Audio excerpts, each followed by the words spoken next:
Finally, he says, "Hey, you boys are pretty good at reading and writing." And I says, yes, we's literate. How would you like to get out of your cell for a stretch?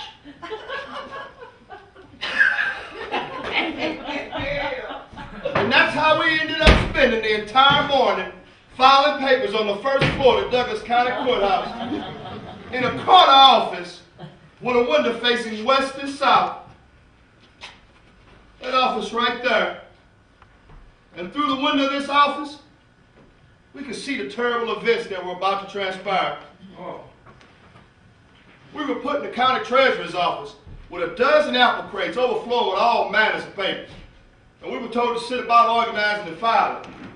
And this meant we had to separate each piece of paper in its appropriate file, alphabetized. By date. And day. And month. And zone. And last name. In all manner of complex category. Now, since it was Sunday, we was in the office alone. So we set to putting piles of paper where we placed all throughout that office. How many piles would you say? 500. Well, less maybe. More, maybe. Maybe 500 separate piles of paper we placed all throughout that office. And in 6 hours, those piles of papers what we placed knee-deep throughout that office would be doused with gasoline and set afire, making us think the work we done was... It was an awful waste of our time. Yes. It certainly wasn't no engrossing work. So we sit to amusing ourselves with a song from my act called Furniture Man, and what goes, bo, bo, bo, bo, bo, Now bo, Furniture Man came to my house, it was last Sunday morning. He asked me if my wife was at home, and I said that she'd been long gone. He backed the wagon up to my house and took everything I had. He took it all back to the furniture store, and I swear I did feel sad. We look up from my singing. There's 5 John Laws standing in the doorway, eyes just fixed on us. So we returned to our filing and our singing. What in the world has anyone got dealing with the furniture man? If you ain't got no dough, then you know for sure if your house it became. He'll take everything from an old plate, from a skillet to a frying pan. If your bed ain't there and your house is bare, it must have been the furniture man.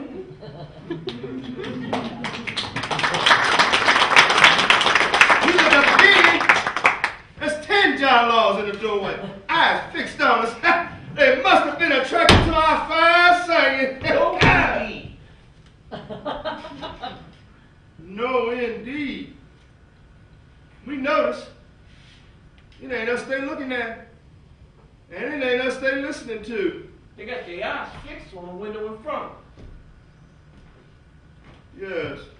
And we turn to look. And what do you think we see marching past the window? Little boy. Yes, little boys. Some not older than 10 years. Near 200 of them. They're skipping and singing. One of them's beating a drum. And one of them's on a horse. What do you think that is around his saddle? A rope and a noose. Yes, a rope and a noose, yes. And John Law sees this and lets up a laugh and says, "Gentlemen, that's your lynch mob is here." And Ford and Law set out to the street to converse with this brigade of little boys.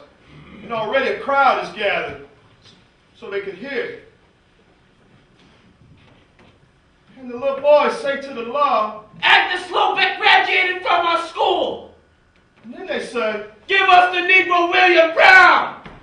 And they say to the Law, "We're gonna hang him from his neck." And the crowd, what was gathered there, laughed. And the Law laughed too. And then the Law told the little boys that in 15 minutes, they was going to commence to arrest him. And some of the little boys looked frightened. And in 15 minutes, all but 20 of them was gone. And the little boy in the horse stayed. And he raised his noose in there. And he told the law, arrest me if you must, but I ain't leaving until I see that nigga dead.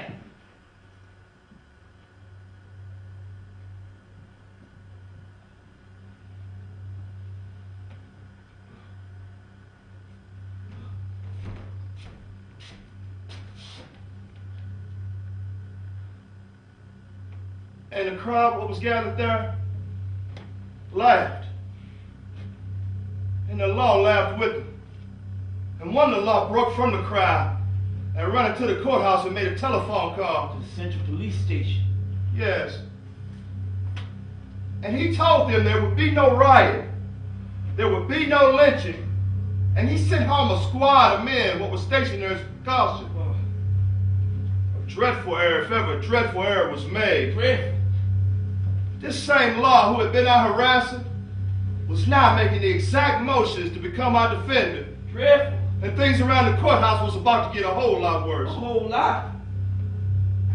Before the night was over, that same John Law would be on that same phone talking to his wife. He would tell her that the building was on fire and that he was trapped inside and didn't know how he was going to get out. The mob, he would tell her, was shooting at anybody that showed their heads. He was called to say goodbye. And he started shaking and crying in mortal terror while his wife listened and likewise wept.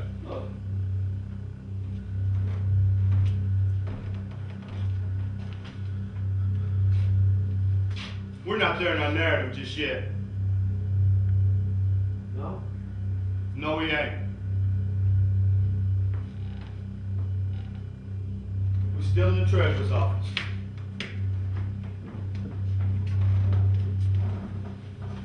We still filing papers.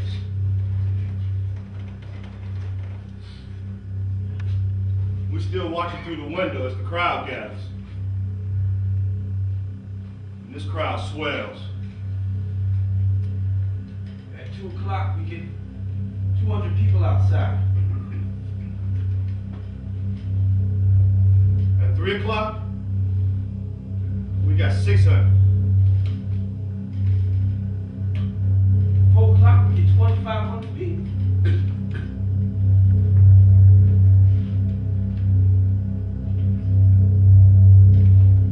At 5 o'clock in the post dag of the Meridian, the crowd swells out to 5,000 people. 5,000 people. The streets are thick with them. They cover every exposed surface like molasses. And every time they see our black faces look out at it, they let up a roar. 5 o'clock in the p.m.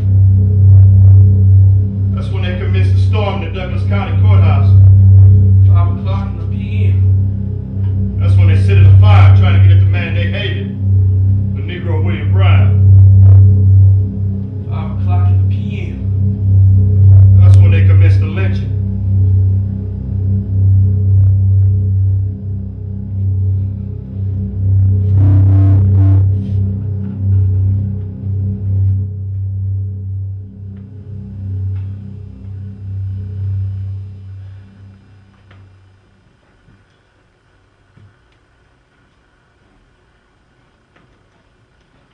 Now, I know I've been talking most of this time. My partner here ain't said but 2 words for every 200 I say. Yes, yes. That's the way he is. He ain't never been one for making a lot of noise. But now we come to the point in the telling of this terrible story where I've got to turn the floor over to him. Huh? He's witnessed things I didn't. He's the only one who can tell them. Huh? At 5:15 p.m., the John Law started using clubs to shoo away the mob who lets up a yellow rage. And they scramble the ground for every rock and loose object they can find to throw at the law and to throw at the courthouse. And in 5 minutes, every window in that building is shattered. You remember that? Sure, I remember. And we was at a window watching this happen when the glass broke around me sending a cut and spray into my face. And I was struck above the right eye by some blunt object would come crashing through the window. And I fell to my knees. You see that? Yeah, sure, I see you fall. Your face red with blood. I dropped to my knees, clutching my head, and I felt something warm and wet and sticky running down my neck and wetting my shirt. And then I breathed hard and I fell. You was unconscious. So I can't tell y'all what happened next. You want me to tell? Yes, brother, tell it. Hey, you want me to speak? I want you to teach it, brother. I want you to teach it.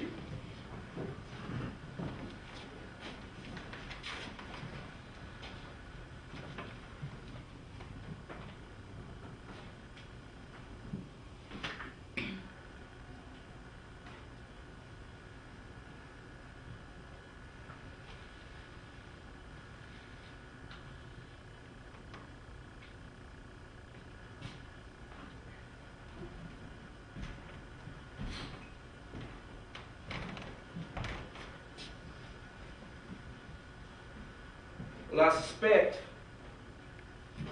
this here ad hoc committee plans to arrest us. Yes. I suspect the same. And you still want me to speak, Yes. even if we're condemned. Either way we might be. Then why? Nobody tell it now but us. No. Can't nobody tell it right now but you. Yeah, no. I never told no one. No. Not even you. Well, tell me. Tell me what you done when you see me fall.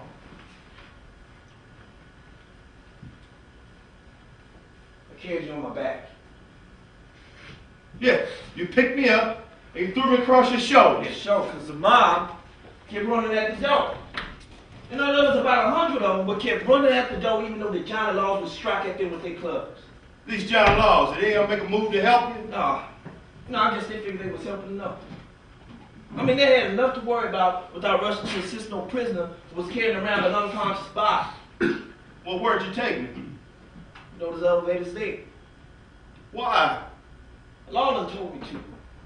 Like, he seen you on the floor and he shouted to me that if the mob got in, they might go after us. And he told me to take you to the second floor. And several laws rode up the elevator with us. And then they fired their guns down the elevator shaft. Why? And made it boom. Like an explosion. Yeah, sure, try to scare them out, but they just gets angry and rushes at your door. And a few of them take up a cannon. A cannon? It was a memorial from the Civil War that was used as a lawnmower. It was small enough for 2 men to carry. They pick it up and they batter through that door. And it splinters falls in, partially. And then the mob lets up a cheer. You could see that? Yes. How? Above you. Oh yeah, the second floor is like a balcony what looks down over the first floor. And it's rotunda. Stretches 5 flights. You was looking over seeing this. Sure. See the mob trying to get through the broken door. And a lot of policemen outside hold the mob back and shout. And a man pushes his way through the mob surrounded by a dozen laws. And I mean, this is a man that stood there and wrung his hands and sweat copious. I mean, he would sweat and wring his hands and sweat some more. Not happy to be there, would you say? They were displeased. Who was this man? He declared himself to be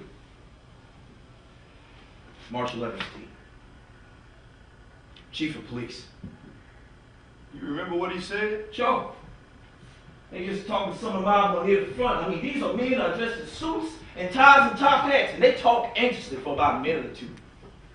And the men in the suits raise their hands to calm down the mob, and the quiet develops. And what's quiet enough? Marshal Urbinati opens his mouth and says 30 words. Just 30? 30 exactly. He says, "Well, gentlemen, we must let justice take its course this day. Now, I assure you that the Negro William Brown will go to trial, and if found guilty, will pay for his crime." And it says nothing else? No. On the one crime, the mob lets up a roll, and they rush forward like they're going to beat him. And 2 John Laws picked up the chief and pulled through the smashed oak door so he don't get himself killed. And other law line outside that door with their clubs raised, and they bring these clubs down on the head of anyone trying to enter the courthouse. And the sound of the mob is terrible now. And the sounds of screaming coming from the outside. Screaming? Yeah. And I go to the window and I look out. And you see the source of those screams? Yes. Can you tell us? Yes. Tell us. I see the mob pulling colored folks from streetcars and beating them where they stand. Oh. And I see white folks trying to help those who are being beaten, but these white folks are likewise being beaten. Oh. And I see the mob breaking into stores and coming out with shotguns. And I see a girl about 15 years old going through the mob carrying a basket full of bricks. Giving them out? Yes. Handing them out to anyone who asks. And the mob looks up at the second floor window and sees my black face.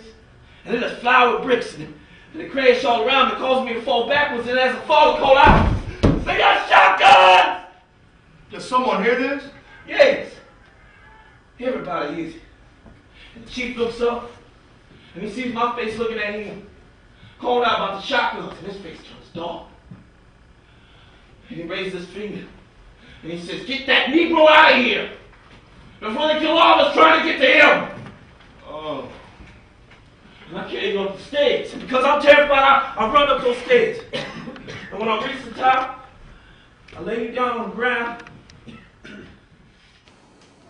And I close my eyes and I lie next to you. For a short time? I don't know if I'm moved for an hour. And I just lie there and listen. To what? Stones in the courthouse, gunshots and screams. And the one scream in particular. What sort of scream? Scream of a grown man dying. And I didn't witness it, but I heard the gunshot and I heard the choke sounds of James Harker dying. Who? I didn't know Mr. Harker, but I heard he was a businessman. A Negro businessman? No, just some unlucky white man, a wretched. Like the Johnny Laws in that building, I don't know if he cared one way or another about the Negro waving brand. Oh, sure. But like the Johnny Laws in that building, James Harker found himself stuck in the middle of it all. You saw that? No. I was at the window. But I did see Sheriff Michael Clark. And he brought his deputies through the streets, swinging their clubs the entire way, beating the head of anyone who stood in front of them. And in this way, they knocked a path through the mob and to the courthouse. And deputies, they storm up the stairs to the floor beneath me. And they form a line of resistance on the fourth floor. And I hear the noises, and I look over the balcony and down the rotunda to see if I can tell what's happening. The police is on the floor below you? Yes, and the mob was in the courthouse on every floor beneath them. Doing what? They're taking kerosene and gasoline and pouring it on all the papers of what we have been working on all morning. The mob is setting them to burn. The mob